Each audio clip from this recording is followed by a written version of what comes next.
Hello, all of you wonderful people, to the 65th episode of Weird Mind Newsroom, where this week is a bit of a quiet week once again, with a small selection of some new releases, a handful of some trailers, and a small selection of news stories for this week. So, without much time to waste about, let's get to talking on what came out this week on All Things Media. And D stands for Alien! I did it! So, starting off the week of new releases with the big new film overall that is showing that in space, no one can hear you scream, as Felde Alvarez has come along to provide a new take on the near 50-year-old series with the newest entry of Alien Romulus. Set between the original and Aliens, the film follows a group of space colonizers who find themselves coming face to face with the ultimate life form as they scavenge a derelict space station known as the Renaissance, as they are hoped to use this to escape their old lives and soon lead to a fight for survival. Reception for this film has been very well received, with praise to the performances, the production design, the effects, the tension, and love and respect back to the original duology of films, with some critique on the divide of the end of the movie and some pacing issues in the middle part of the film, and some saying that it is a bit too close to nostalgia bait, apparently, but I don't know. But if you want to see the most terrifying creature from the cosmos, then you can catch this new film out now in cinemas. Now from sci-fi horror to action spy comedy thriller, as we jump to the streaming films for the most next release with an odd pairing of characters for the new action comedy of The Union. The film follows Mike, played by Mark Wahlberg, a down-to-earth construction worker who is thrust into the world of super spies and secret agents when his high school sweetheart of Roxanne, played by Halle Berry, recruits him on a high-stakes U.S. intelligence mission. Reception to this film has garnered some okay reception, with praise the performances of the main leads, however being a simple mindless fun flick through this concept, but the concept aspect has been critiqued for being squandered when it had plenty of potential to be great, and with some good cast and stuff. But if you want to check it out for yourself, it's available to stream right now on Netflix. As for the last of the films for this week, we'll ask the question of how far will you go to obtain a massive amount of cash? Well, this is probably what the next film will tell us in the newest film from Paul Feige in the form of Jackpot. The film is set in the not-too-distant future of 2030 and will see a grand lottery being set up in the state of California. However, there's a catch to all this, as those who lose in the lottery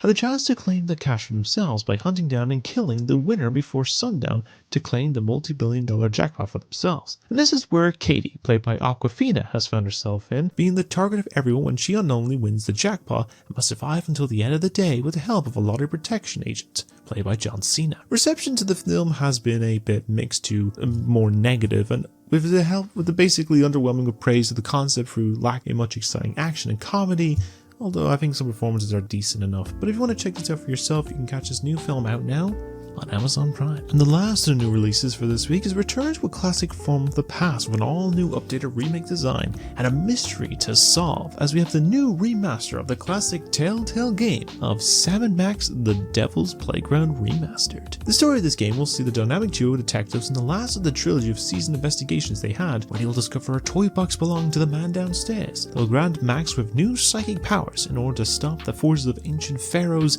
aliens, mole men cults, and much more in this wacky new adventure. Reception of this remaster has been well received, similar to the original, with the faithful restoration, some great characters, plot, puzzles, and probably the humor and stuff. And if you want to try it out for yourself, it's available now on PlayStation 4, Xbox One, Nintendo Switch, and PC. Now with all that, that's all the new releases that we have for this week. Why am I holding this knife? By Jove! Another mystery has been afoot once again for the most unlikely trio of amateur sleuths, though in this case they have helped to solve about 3 murders at this point. In the most likely place you will find a body, as Charles, Oliver, and Mabel are back once again with the new trailer to the upcoming 4th season of Only Murders in the Building. This time around, the podcast trio is hitting Hollywood, as a massive studio is looking to turn their podcast into a full-length motion picture with some big-name stars in the roles. But while that is happening, it's also a case of trying to figure out the mystery and mysterious murder of Charles's best friend and stunt double from Brazos, and must solve the case before the film falls apart and the killer goes for the person they were probably trying to kill. So I love watching this series, and every new mystery is always so intriguing to try and figure out over the course of its 10-episode season. Plus the last season helped deal with a bit of a rough time, and I'm all for this much bigger season, and wondering already who is the most likely to try to take out Charles. But I guess we'll do not have to wait too much long, as new season will be dropping on the Disney Plus in about 2 weeks' time on August 27th. On the next of the trailers, we will see the hunt about to begin, and will quite a hunt indeed, as blood will be spilled and the greatest hunter will be born, as we have received a new trailer after all this time for the upcoming Sony Marvel film of Kraven the Hunter. The film will follow young Russian immigrant Sergei Kravenov as he sets out on a mission to prove to be the greatest hunter in the world and also the most feared, and take back his life and get revenge against his ruthless father of Nikolai. So this movie was actually supposed to already have released by this point, as the last time I talked on this film in the trailer section was back in June of 2023 when the first trailer dropped, and since then we've had 2 delays and a confirmation this film will be the first R-rated film in the Sonyverse films. I hope this will earn that moniker as will fit the character, and so far it has looked pretty decent. In this case, a certain other Spiderman villain gets his proper design look in this as well, rather than the small, whole thing from Spider-Man 2, but I will definitely give this a look when The Hunt arrives in the cinemas on December 13th. And the last of the new trailers for this week will be taking us back to the world of J.R. Tolkien, once again to delve into the world of Middle-earth, but set eons before those hobbits from the Shire went on a journey with the Fellowship, as we have a trailer for the second season to The Lord of the Rings, The Rings of Power. This season in particular will be focusing on the ever-growing and looming threat that will be coming from the all-powerful Sauron, as well as the power shift dynamics between the characters and the eventual creation of the rings that Sauron will use for total control. So truth be told, I've yet to watch this series, but I've heard some people, including the people in my family, have said it's not a bad show, it's worth a watch.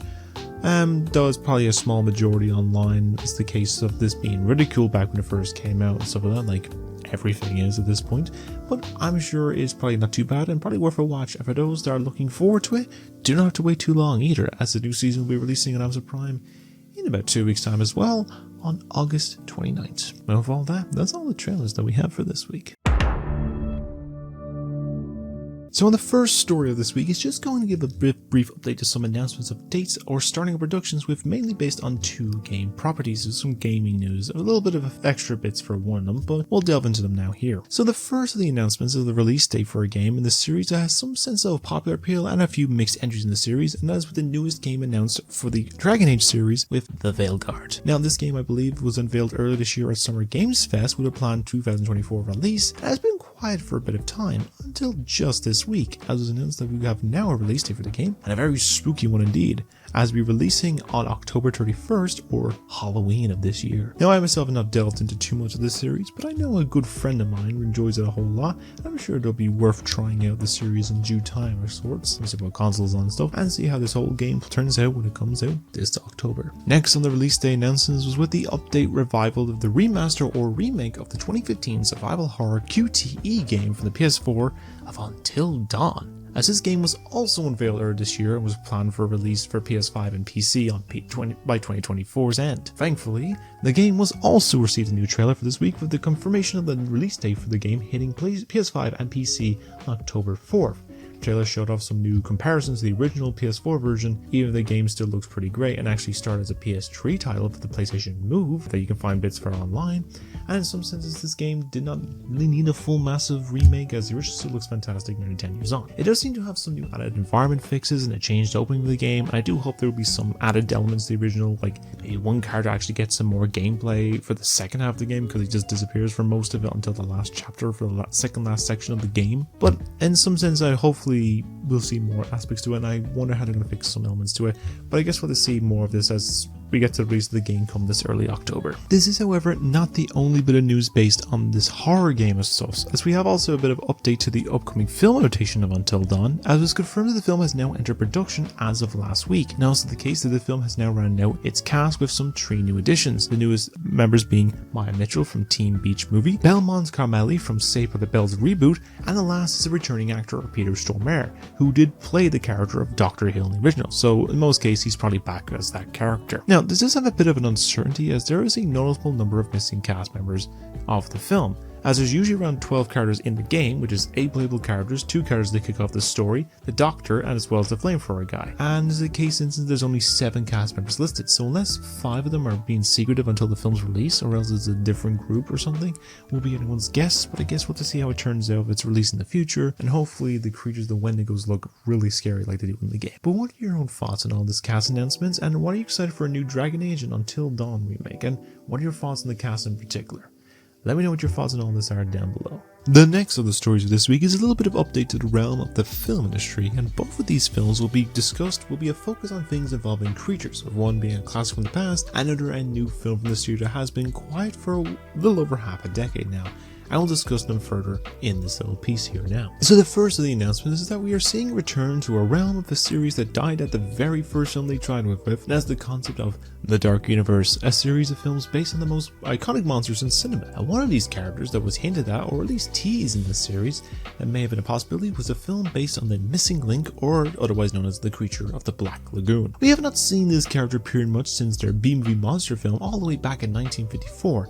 In most cases, they appeared in some form of characters like the Missing Link in 2009's Monsters vs. Aliens, and possibly the creature from the 2017 Oscar-winning film of The Shape of Water. Since then, there has been no sign of this funny-looking fish thing until just this week, as was announced a new big-budget remake of said film creature may be in the works and will be helmed by horror director James Wan. Now, of course, Wan has dabbled in the realm of monsters and creatures with the likes of his Conjuring films, but he's also dabbled in the underwater affair. He's also the director of the 2 Aquaman films, the short-lived DCEU. In all sense, I can see this work in some regard of giving it a full upgrade look and feel, and I'm sure it'll be worth seeing how it all plays out and pretty good chance down the line. I'd say likely the end of next year or 2026 for this. Most types. And the second film announced with some creatures is not from the Black Lagoon or from the monsters of old, but rather is found deep in the dense thick forests, as after a 5-year silence from said studio, the studio of Laika has come back with their who are currently hyping up their 15th anniversary re-release of Coraline that's out this weekend,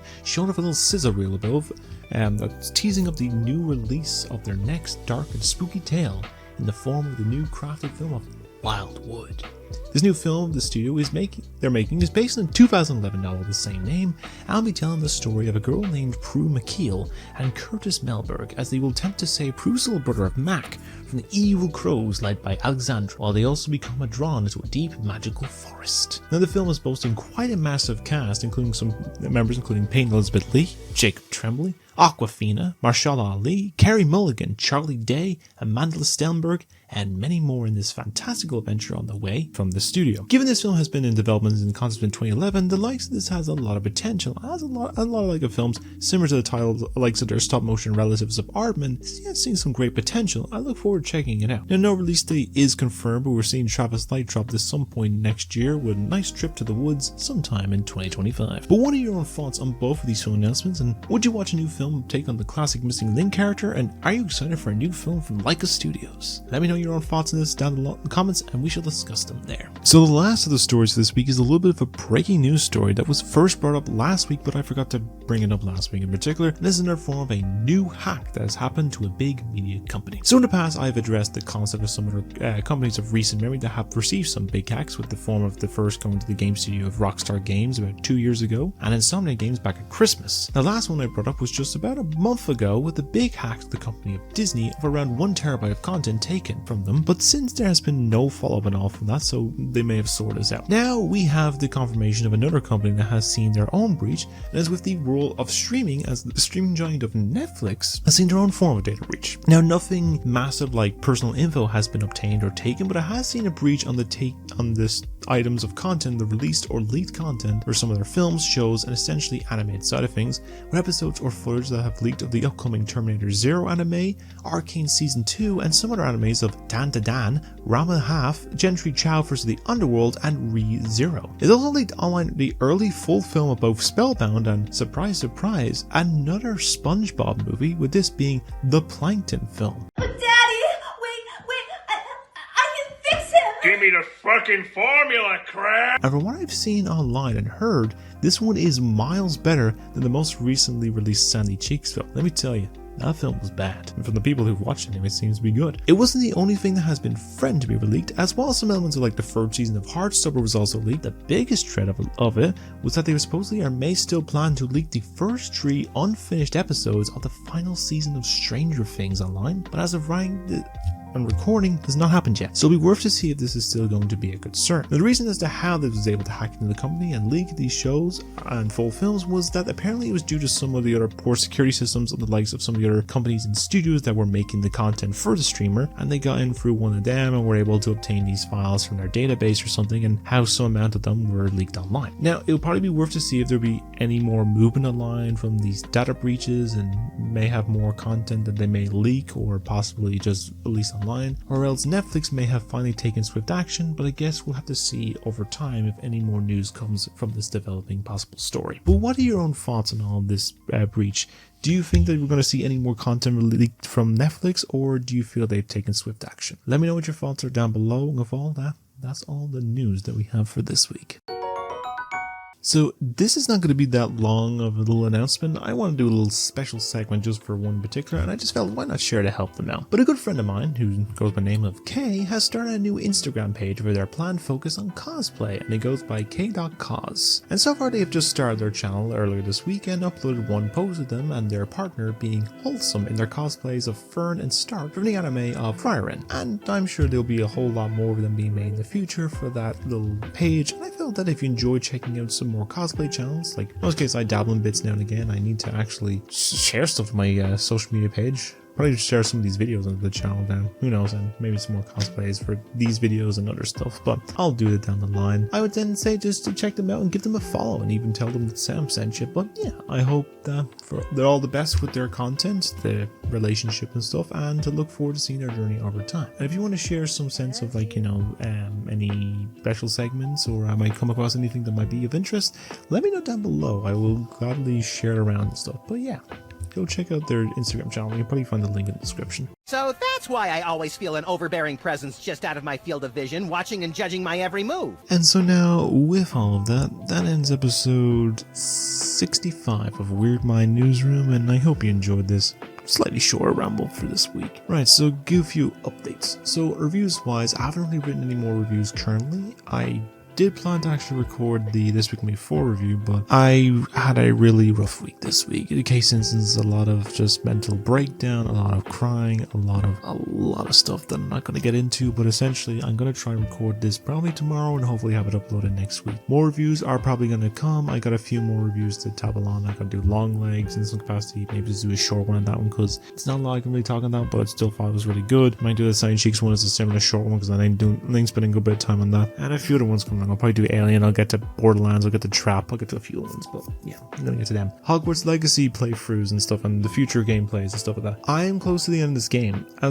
I recorded a bit more last night, and I currently have checked here, I've got 5 missions left in the mainline story. So I feel logically probably by the end of next week or the week after, I might have it recorded and be uploaded ready, and then at some point in the near future, I will get onto the PS5 game of Last of Us, the Switch game of Mario Wonder, and the Xbox game of Cyberpunk, but they're all coming real soon. Other elements, rewatch-a-thon, I got a bit more of recording done for that aspect. I just got to do 1 or 2 more finishing touches to bits, and I should hopefully have to upload it by the end of this month or the start of next month. I'm going to give it that case. The audience choice, I've got a bit more done this. I'm probably about halfway done on the capacity. I've got about a few sections anyway. Given the case is audience choice with a special person, the AI, I'm going to do it in sections where it's going to be intro, I'm going to talk about YouTube, film, TV, games, and the internet and all separate sections. So logically, I'm in the midst of the film side of stuff and probably moving to the TV now in a little bit, but I'm going to do a few selection of focus on some films and do a few examples of like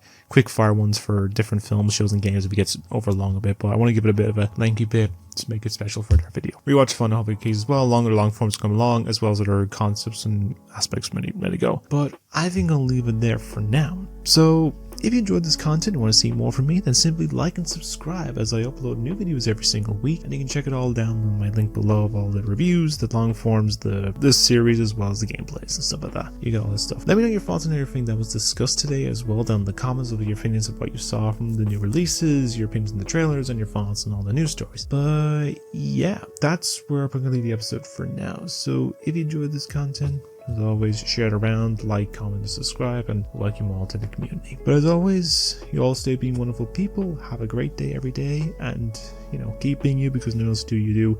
And of course, to take care of yourself. But anyways, leave it there. I'll see you all in the next video. So take care, everyone, and goodbye.